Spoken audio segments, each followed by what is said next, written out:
EDEM, Escuela de Empresarios y la Universidad Politécnica de Valencia han firmado un convenio para la realización de un máster en emprendimiento y liderazgo. Este nuevo título propio de la UPV proporcionará las herramientas y los conocimientos de gestión, así como las habilidades necesarias para poner en marcha un proyecto empresarial.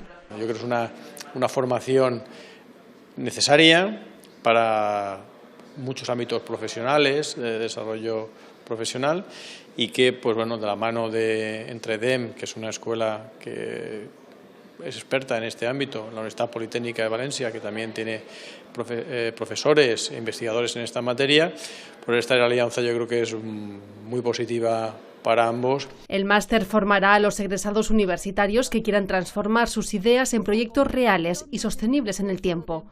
Está compuesto por 60 créditos, de los cuales 6 corresponden al proyecto final de máster, que consiste en el desarrollo de un plan de empresa. El contenido del máster va a tener una primera parte de exploración de la idea, ver si tu idea es negocio. Tenemos todas muy buenas ideas, pero no todas las ideas tienen un valor añadido y hay que ver si tú, no sé, el mercado te reconoce la idea, está dispuesto a pagar el precio que tú vas a pagar. Entonces hay que hacer primero un estudio muy profundo de lo que es la idea, luego una segunda parte que sería la parte de analizar el business plan, ya de bajar a detalle, y luego la última parte es lanza tu idea.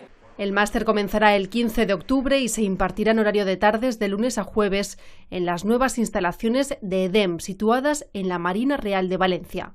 Los alumnos de la Universidad Politécnica de Valencia podrán acceder a un programa de becas que les permitirá cursar el máster de forma gratuita. EDEM, Escuela de Empresarios, está adscrita a la Universidad Politécnica de Valencia desde marzo de 2014 y ofrece junto a la UPV el grado en Ingeniería y Gestión Empresarial.